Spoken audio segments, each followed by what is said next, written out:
di Jufa itu ada sebuah sumur. Kalau orang minum sumur itu langsung panas badannya, bisa meninggal dunia. Maka mikot Jufa ini sekarang ada dipindah sedikit. Namanya Rabik. Rabik. Dekat dengan Jufa juga. Dipindahkan. Karena kenapa? Karena doa Rasulullah tadi.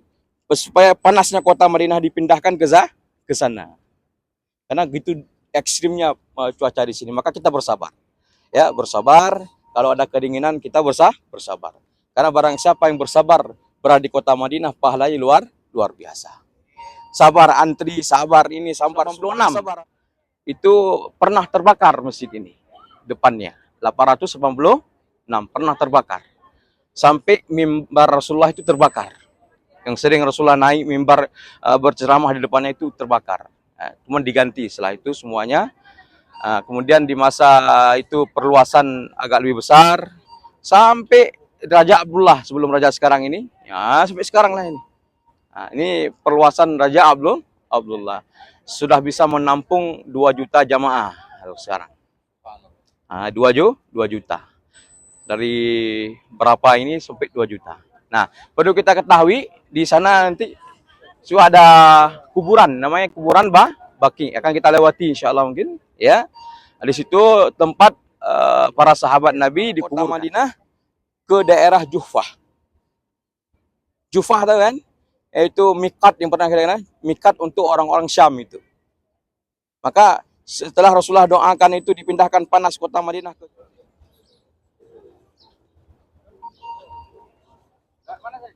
sini sini.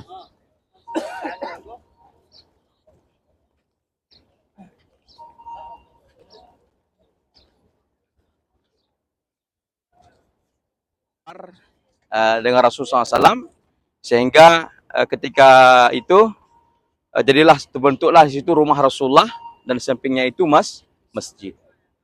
Nah, itulah masjid yang kita kenal hari ini dengan Masjid Nabawi. Ya. Kemudian bagaimana cerita selanjutnya? Apakah waktu itu kan masih kecil sekali. Lantainya pasir, kemudian pelepah atapnya pelepah kurma. Pokoknya sederhana, nggak ada mungkin hari ini masjid yang sederhana itu.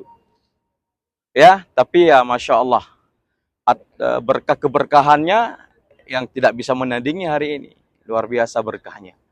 Jadi jamaah, setelah itu sempat terjadi perluasan di masa Rasulullah. Itu tahun 7 Hijriah. Ya, tahun 7 Hijriah diperluaskan hanya 20 hasta. Itu pun yang biayai itu pada saat itu Utsman bin Affan. Ketika baru pulang dari perang Khaybar. Ya. Jadi tepat perluasan. Kemudian bagaimana selanjutnya masjid ini? Nah, di masa itu setelah Rasulullah meninggal dunia ada masa Abu Bakar As-Siddiq. Itu perluasannya tidak ada. Cuma hanya pergantian pelepah-pelepah yang buruk itu diganti aja itu. Di masa Umar bin Khattab itu ada perluasan. Ada perluasan. Cuman perluasan bagaimana cara Umar memperluaskan masjid ini? Umar memperluaskan masjid ini dengan membeli rumah-rumah yang ada di sekitar masjid itu. Kecuali yang enggak disentuh oleh Umar, rumah istri-istri Nabi. Rumah Ibunda Aisyah, Saudah itu enggak disentuh sama sekali. Jadi yang lainnya dibeli oleh Umar. Sehingga diperluaskan, diganti tiangnya. Ya.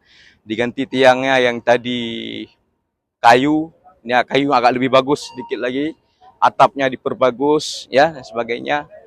Jadi masa Utsman ada perluasan.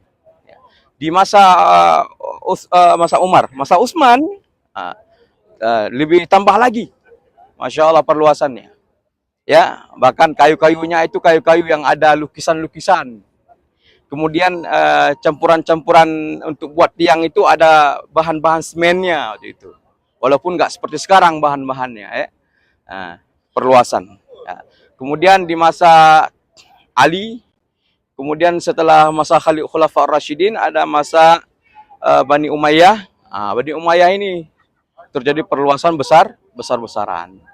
Ya, tapi tetap mimbar waktu itu.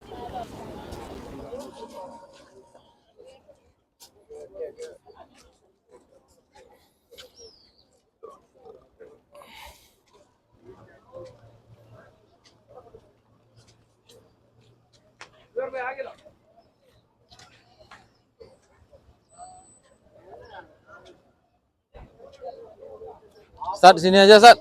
Lewatnya, Ustaz. Di sini aja.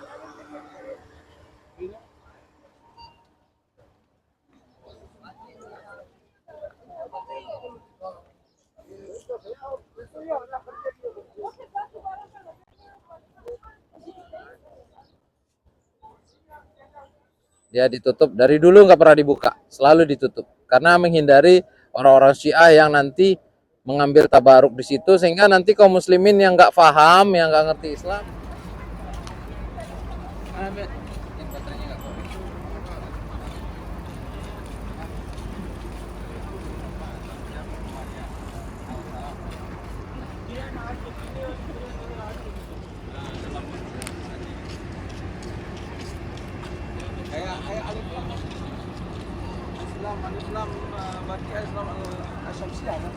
Kami kan kebetulan masih saya nelayan. Jadi kalau kami itu bilang satu kan kumpul. Amin, amin. Di surga Allah Subhanahu wa taala. Karena beliau salah seorang sahabat Nabi yang sudah dijamin masuk. Itu ya. Satu lagi, mungkin di sini ada pertanyaan, kenapa para sahabat itu membangun masjid sendiri? Karena beliau mengamalkan satu hadis yang di situ mengatakan barang siapa yang membangun satu masjid, man buniyal masjid, ya maka Allah akan bangunkan masjid baginya di jannah.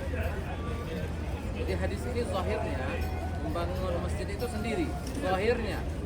Tapi jumhur mengatakan yang dimaksud dengan syarah daripada hadis ini bukan sendiri. Kalau gitu nggak dapat bagian dong kita yang nggak cukup uangnya bangun masjid, ya. Tapi ini adalah semangat, artinya memotivasi kaum muslimin untuk membangun masjid, ya. Termasuk juga kalau kita bisa membangun masjid, mungkin tiangnya kita sanggup berinfak, ini menjadi amal jariah. Mungkin karpetnya, ya kita menjadi amal jariah. Jadi bukan berarti apa yang dikatakan Nabi SAW itu kita harus ngumpulin uang dulu, membangun satu masjid baru kita bangun satu masjid. Tidak begitu, ya. Walaupun zahir hadis itu seperti itu, tapi ini merupakan motivasi dari Nabi SAW agar kita giat untuk membantu pembangunan masjid-masjid Allah Subhanahu wa taala. Karena setiap masjid yang ada di muka bumi namanya apa? Rumah Allah, Baitullah. Jadi setiap masjid itu adalah Baitullah, rumah Allah. Karena nggak ada masjid punya pribadi.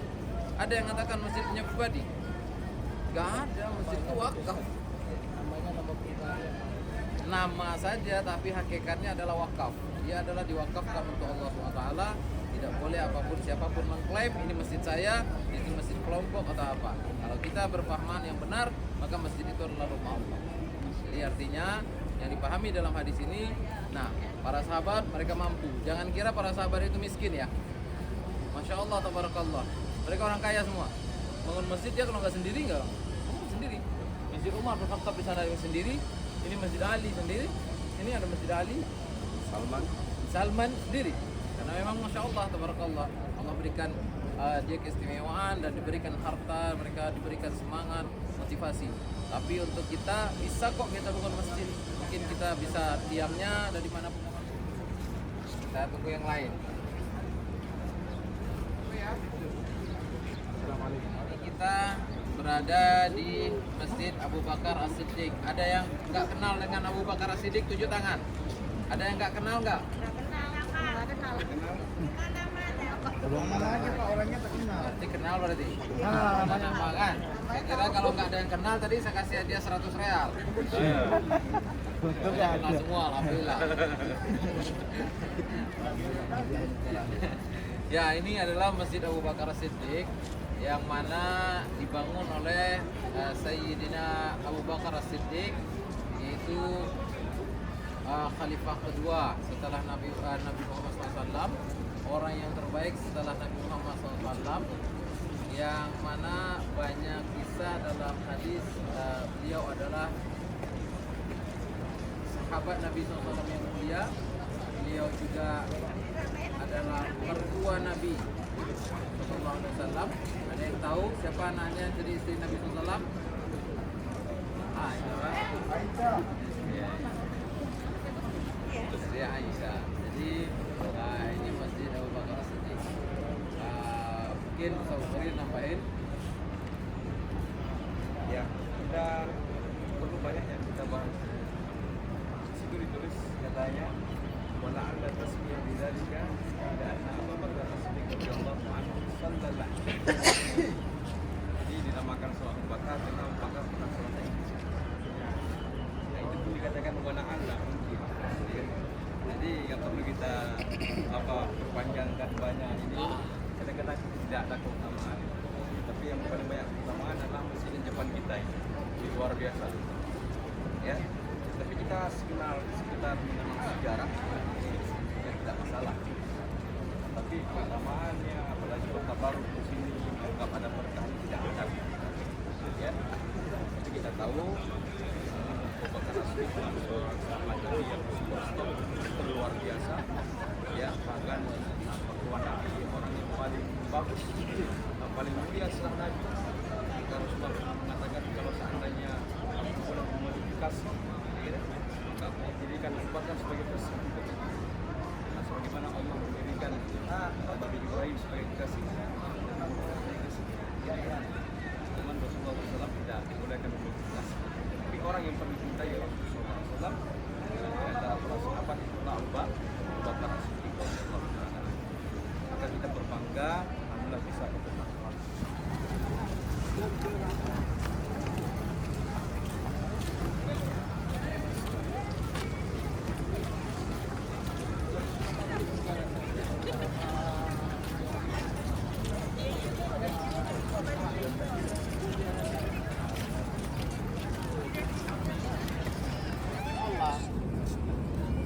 Jadi yang kedua adalah sholat istighasah, sholat minta hujan.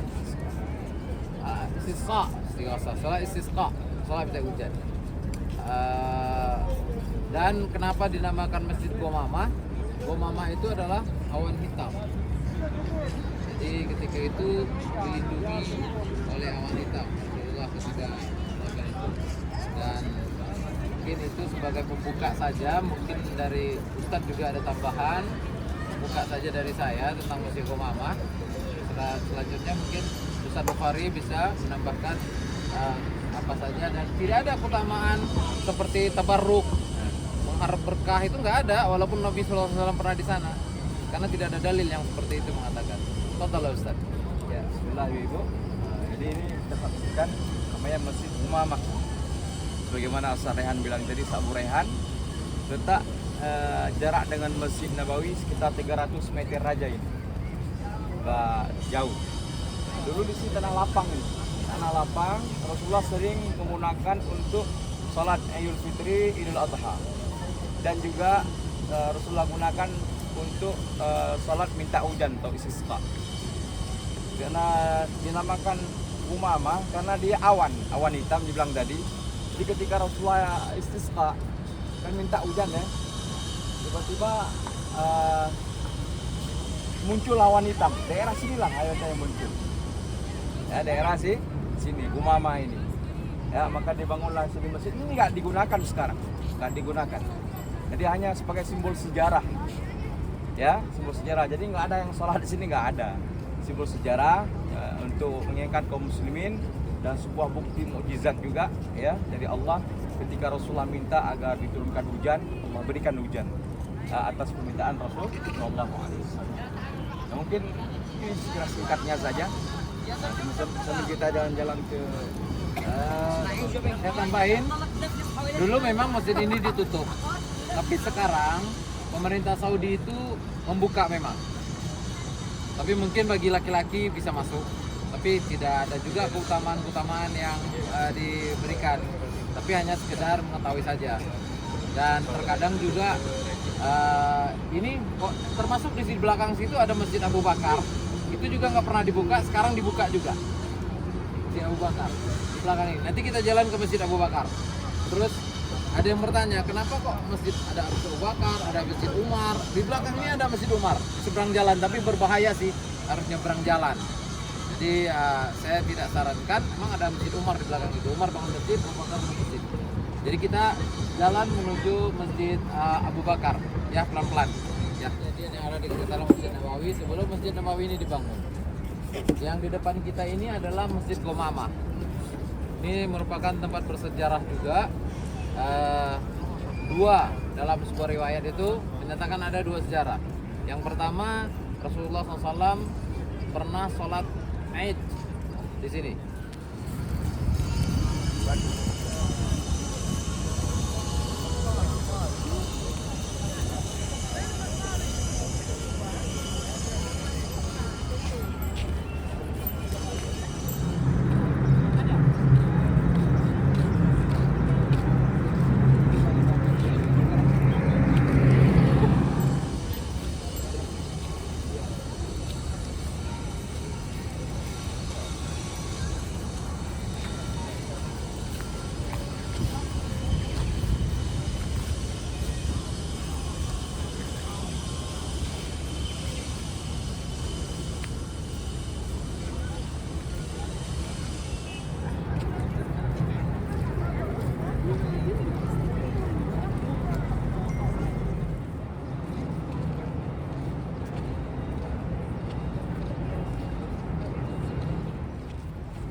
Tigre.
Jarak hotel kita dengan Masjid Nabawi 100 meter.